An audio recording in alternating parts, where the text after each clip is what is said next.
घिस घिस के नंबर लाते हैं 80 90 और ये 40 वाले पास हो जाते हैं। तो 40 माइनस में भी देखो बिल्कुल ठीक कह रहे हैं वो, घिस घिस के भी उतने नंबर ला पाते हैं जितने हमारे बच्चे जो बहुजन समाज के बच्चे हैं, जिनके माँ बाप रोज़ सुबह काम करने पे जाते हैं, वो भी काम करते हैं, वो बिना पढ़े लिखे भी इनके बराबर तो नंबर ले आते हैं ना। अब तो आप चेक कर लो किसी भी जगह जाके, ओबीसी SC ST के जो नंबर आते हैं, जो रिटर्न में आते हैं, वो जनरल कैटेगरी के आसपास या उससे ऊपर होते हैं आजकल।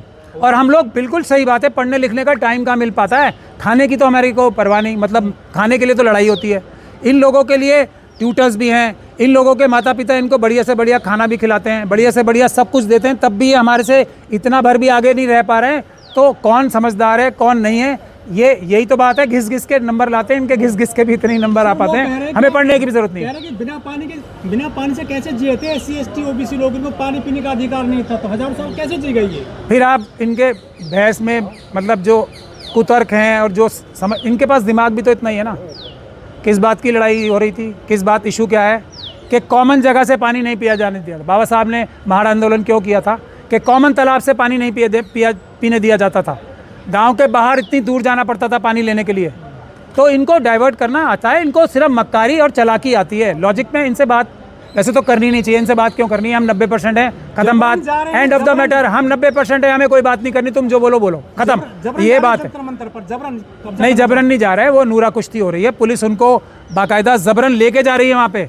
हमारे लोगों को जबरन रोका जाता है, इनको जबरन लेके भी फाड़ दिया उनके, आप कह रहे हैं। हाँ भाई ये मैं बता रहा हूँ, ये नूरा कुश्ती हम बहुत जानते हैं, कोई नहीं, बिल्कुल वो दिखाने के लिए। और हम सब लोगों का गुस्सा, जो नाराजगी है, जो भ्रष्ट पुलिस के अधिकारियों के प्रति, उसको कम करने की एक्सरसाइज। हनुमान चालीसा का भी सम्मान नहीं करा, हनुमान चालीसा पढ़ ले तब भी हमें उठा कर लठ बजा दिया हमको। नहीं, हम देखिए वो उनका अपना मसला है, क्यों किया क्या नहीं किया, उन्हें संविधान का प्रयोग करना चाहिए था।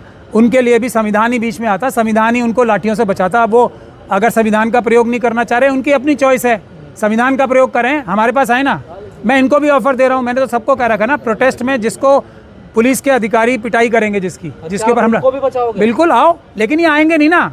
मैं तो अमित शाह जी के खिलाफ FIR कराऊंगा, ये करवा लें, आ जाए मेरे पास, आ जाए। अमित शाह जी तो हैं होम मिनिस्ट्री के इंचार्ज, लाठी चार्ज तो अमित शाह जी ने कराई होगी ना, आ जाए मेरे पास, मैं 100% FIR कराऊंगा। एक हमारी वाली भी होगी, एक इनकी भी हो जाएगी। इंसाफ के लिए देखो हम कभी पीछे नहीं हटेंगे, चाहे किसी के लिए भी इंसाफ के लिए लड़ाई करें। बाबा साहब की तो ये मांग थी, अगर वो मांग होती पूरी, या वो मांग नहीं, सॉरी, उनका हक था, हम सबका हक था, संख्या भारी वाला, वो अगर बात हो जाती पूरी, तो रिजर्वेशन की तो बात ही नहीं करते। रिजर्वेशन तब कौन मांग रहा होता, ये जो आज रिजर्वेशन हटाने की बात कर रहे होते हैं। और हम लोग तो खैर ऐसा मौका नहीं आने देते, इंसाफ करते। तो पहली बात ये थी, ये रिजर्वेशन की बात जो आई थी, ये मनुवादी मानसिकता की तरफ से बाबा साहब के ऊपर आई थी बात, कि हम ये तो नहीं करेंगे, गांधी जी अनशन पे बैठ जाएंगे, हम लोग पूरे देश में मार काट मचा देंगे, लेकिन जिसकी जितनी संख्या भारी उतनी उसकी हिस्सेदारी उनकी आवाज़ से नहीं आने देंगे। तब उस समय बाबा साहब को इमोशनली ब्लैकमेल करके, जिस भी प्रकार से बाबा साहब के ऊपर ये कहा गया था कि हम ये देने को तैयार हैं, संख्या से ज़्यादा भी हम आरक्षण देने को तैयार हैं, मगर प्लीज़ आप जिसकी जितनी संख्या भारी की बात मत करो। ये जो ज़बरदस्ती की बात है, अब उसमें भी चोरी करने की बात सोचने लगे और उसके भी रास्ते ढूंढने लगे कि कैसे, बाबा साहब ने तो 10 साल कहा था।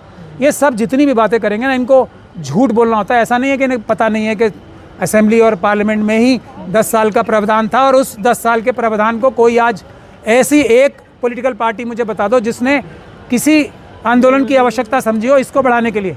क्योंकि वहाँ तो सब ऐसे लोग आते हैं ना जो जेब के लोग होते हैं। बहुजन हमारा हक खा रहे हैं। बहुजनों का हक पहले उन्हें तो मिल जाए, जब उनका हक इतना है कि पूरा देश उनके हक से ही भरा पड़ा है, वो हक मिल जाएगा तो वो खाएंगे तो बाद में किसी की ज़रूरत नहीं पड़ेगी, पेट नहीं, पूरे सर से ऊपर तक हम लोग हक ही हक से लद जाएंगे, कमरे नहीं हमारे घर भर जाएंगे, इतना हक तो हमारा पेंडिंग चुराया हुआ पड़ा है। हम किसी का हक खाने की बात सोच भी कह सकते हैं, ज़रूरत ही नहीं है ना। एक तो पहली बात ये है, हक खाने की बात तो वो करेगा जिसे ज़रूरत हो, हमारा तो हक चुराया हुआ है, हम वो हासिल करने की कोशिश कर रहे हैं सिर्फ। और उस हासिल करने में ये आंदोलन जो कर रहे हैं, इसका हमें बड़ा फ़ायदा होगा। अब तो जाग जाओ बहुजन समाज के लोगों, अब तो जाग जाओ। जो आपका पहले ही चुराया हुआ है उसमें भी डकैती मारने की कोशिश हो रही है। मैं ये कह रहा हूँ आज तक, और ये ओबीसी समाज को कौन सा मिल गया है। और मेरी एक बात हमेशा ध्यान रखना, जो भी ये लोग बोलते हैं ना कि रिजर्वेशन जो है कोई एक तरीके से कोई दे रहा है हमें, नहीं, रिजर्वेशन हम ले नहीं पा रहे जो हमारा है। ये आंदोलन होना चाहिए कि हम ले क्यों नहीं पाए अब तक। जो प्लान बी है बाबा साहब का, जो बाबा साहब को एक तरीके से चारों तरफ से घेर के, ये तो खुद कहा गया था कि ये ले लो और भी कुछ ले लो, तो ये वो चीज़ भी हम ले नहीं पा रहे हैं, ये बात है। लेकिन इसके अलावा कोई बात नहीं होनी चाहिए। सर, यूपी में डिप्टी सीएम ने मीटिंग की उन लोगों से और कहा है कि हम विचार करेंगे आपकी डिमांड पर। ईवीएम के डिप्टी सीएम, ईवीएम वालों की बात ही क्यों कर रहे हो आप? वो तो सब जेल के अधिकारी हैं, उनके लिए जेल में रिजर्वेशन है, सब के लिए, आरएसएस और बीजेपी वालों के सब नेताओं के लिए जेलों में रिजर्वेशन है, वहाँ उनको रिजर्वेशन में कोई कोताही नहीं होगी। लाठी खा रहे थे यहाँ पर, छतरी कह रहे ब्राह्मणों ने हमें फंसा दिया, वहाँ जाकर नेताओं से मिले और हमें यहाँ आंदोलन में छोड़ गए। देखो, ये सब बातें दिखाने के लिए है, जो 90% लोगों के हक अधिकार मार के बैठे हैं, वो दिखाने के लिए कि हाँ हमारे साथ भी जुल्म ज्यादती हो रही है। ये सिर्फ हमारे आंदोलनों को कमज़ोर करने के लिए और हमारे जो एक तरीके से जायज़ गुस्सा और नाराज़गी और नफ़रत है उसको कम करने के लिए कि देखो हमारी भी तो लाठी चल गई। ये सब बेकार की बातें हैं। एक लाठी होती है ऐसे मारने की, ऐसे, और एक लाठी होती है ऐसे मारने की कि पूरा हाथ, उंगली नहीं पूरा हाथ टूट जाए। ये दोनों लाठियों में फ़र्क है, इस बात को आप हमेशा ध्यान में रखना। और जो लोग इस बात को अच्छे से समझ ले, मैंने ये सुप्रीम कोर्ट में 2011 में बहस की थी ये बात, और उसकी वजह से हमें फ़ायदा भी हुआ था। जब रिजर्वेशन इन सुपर स्पेशलिटी कोर्सेज़ हो रही थी, मैंने ये बोला था कि भारत अंग्रेज़ों के आने से पहले दुनिया की 1/4 जो वेल्थ थी वो भारत के पास थी। ये भारत की शक्ति है। 70 साल में आज़ादी के बाद सबके सब 90% से ज़्यादा जगह पे ये 10% लोग बैठे हैं ना, तो भारत की जो 1/4 वाली जो दुनिया की 27% या 25% जीडीपी का हिस्सा था, हम 3% रह गई है। तो ये इनकी अच्छाई और बुराई कितने कैपेबल हैं, ये इस बात का साफ साफ सबूत है।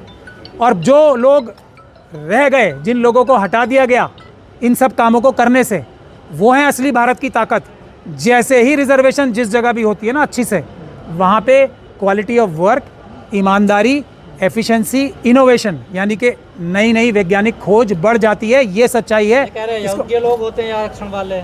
यही तो सबसे बड़ा झूठ बोल के हम लोगों को बेवकूफ़ बनाया जाता है। जहाँ जहाँ आरक्षण हुआ है, जो जो आरक्षित सीट पे गए, वही सारे उस ऑफिस का काम संभालते हैं। ये हकीकत है, सच्चाई है। इसके बारे में बहस करनी नहीं है, इस बारे में कोई बहस नहीं करेगा। ये मैंने सुप्रीम कोर्ट में बहस करके वो केस जीता था, कोई इसके पास इसका जवाब नहीं था। इस बात का लॉजिक बता दें, 90% से ज़्यादा जगह पे ये 10% लोग हैं ना, तो भारत जिसकी ताकत दुनिया का सबसे अमीर और ताकतवर देश होने की थी, आज इतना क्यों है? क्योंकि सब चीज़ें इनके हाथ में हैं जो कि कैपेबल नहीं है। यही हो सकता है ना इसका अंजाम, तो और क्या हो सकता है बताओ? ये जो आरक्षण हटाओ आंदोलन चल रहा है, क्या ये फेल हुआ या पास हो गया सर? ये नहीं, उन्होंने कर दिया, हमारे बीच में लड़ाई करा दी। जो ये आंदोलन की असली वजह ये थी कि क्रीमी लेयर और नॉन क्रीमी लेयर की बहस जिंदा की जाए, और कोई वजह नहीं थी इसकी। उनका ईडब्ल्यूएस कौन सा छीना जा रहा है? ईडब्ल्यूएस का क्या लॉजिक है बताओ मुझे आप? क्या ये इससे बड़ा, क्या इससे बड़ी बेईमानी कोई हो सकती है? क्या शेड्यूल कास्ट के लोग गरीब नहीं होते? शेड्यूल ट्राइब के लोग गरीब नहीं होते? बाकी बहुजन समाज के लोग, मुस्लिम, सिख, क्रिश्चियन, बौद्ध या ओबीसी के लोग गरीब नहीं होते? जब गरीबी की बुनियाद पर है तो जो सबसे ज़्यादा गरीब है उसको दो ना। ईडब्ल्यूएस की जांच नहीं होनी चाहिए सर? उसमें कौन लोग हैं? मैं फिर वही बात कर रहा हूँ, मैं तो कह रहा हूँ गरीबों को दो ना, तो शेड्यूल कास्ट, शेड्यूल ट्राइब से ही भर जाएगा 10% पहले ही, गरीबी के क्राइटेरिया से। लेकिन जब बेईमानी ही बेईमानी का क्राइटेरिया हो, इनके पास कोई लॉजिक नहीं है, इनसे बहस करना बेकार है, इनसे बात करना बेकार है। विद्वान लोग हैं ये। विद्वान किसको कहते हैं? विद्वान की डेफिनेशन बदल गई है क्या? 56 इंच की छाती जैसे का मतलब दूसरा होता है, इसका भी मतलब वही है क्या? विद्वान मतलब जो विद्वान नहीं होते उनको कहा जाता है। से पैदा हुए लोग हैं, कह रहे नहीं हैं पैदा, मैं इस बारे में, देखिए इस डिबेट में मैं जाना नहीं चाहता। विद्वान अगर ये लोग हैं जो कि भारत की कैपेसिटी 1/4 की थी, दुनिया का सबसे रईस देश होने का था, उसको आज यहाँ ला के खड़ा कर दिया। हमारे देश में सड़कें नहीं बन पा रही, हमारे देश में क्या क्या क्वालिटी ऑफ, हर चीज़ की क्वालिटी आप देख लो। भ्रष्टाचार में हम टॉप पे जा रहे हैं, यही है इनकी कैपेसिटी, यही है इनकी विद्वता। तो भाई ऐसी विद्वता अच्छी नहीं। हम घिस के नंबर लाते हैं 80, 90 और ये 40 वाले पास हो जाते हैं। तो 40 माइनस में भी देखो बिल्कुल ठीक कह रहे हैं वो, घिस के भी उतने नंबर ला पाते हैं जितने हमारे बच्चे, जो बहुजन समाज के बच्चे हैं, जिनके माँ बाप रोज़ सुबह काम करने पे जाते हैं, वो भी काम करते हैं, वो बिना पढ़े लिखे भी इनके बराबर तो नंबर ले आते हैं ना। अब तो आप चेक कर लो किसी भी जगह जाके, ओबीसी, एससी, एसटी के जो नंबर आते हैं, जो रिटर्न में आते हैं, वो जनरल कैटेगरी के आसपास या उससे ऊपर होते हैं आजकल। और हम लोग, बिल्कुल सही बात है, पढ़ने लिखने का टाइम कहाँ मिल पाता है, खाने की तो हमारी को परवाह नहीं, मतलब खाने के लिए तो लड़ाई होती है। इन लोगों के लिए ट्यूटर्स भी हैं, इन लोगों के माता पिता इनको बढ़िया से बढ़िया खाना भी खिलाते हैं, बढ़िया से बढ़िया सब कुछ देते हैं, तब भी ये हमारे से इतना भर भी आगे नहीं रह पा रहे हैं। तो कौन समझदार है कौन नहीं है, ये यही तो बात है। घिस घिस के नंबर लाते हैं, इनके घिस घिस के भी इतने ही नंबर आ पाते हैं, हमें पढ़ने की भी जरूरत नहीं कह है। रहे हैं कि बिना पानी से कैसे जिए थे SC ST OBC लोग, इनको पानी पीने का अधिकार नहीं था, तो हजारों साल कैसे जी गई ये? फिर आप इनके बहस में, मतलब जो कुतर्क हैं और जो समझ, इनके पास दिमाग भी तो इतना ही है ना।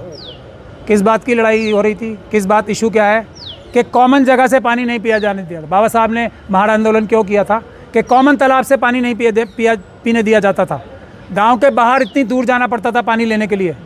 तो इनको डाइवर्ट करना आता है, इनको सिर्फ मक्कारी और चालाकी आती है। लॉजिक में इनसे बात वैसे तो करनी नहीं चाहिए, इनसे बात क्यों करनी है, हम 90% है, खत्म बात, एंड ऑफ द मैटर। हम 90% है, हमें कोई बात नहीं करनी, तुम जो बोलो बोलो, खत्म, ये बात है। नहीं, जबरन नहीं जा रहा है, वो नूरा कुश्ती हो रही है, पुलिस उनको बाकायदा जबरन लेके जा रही है वहाँ पे।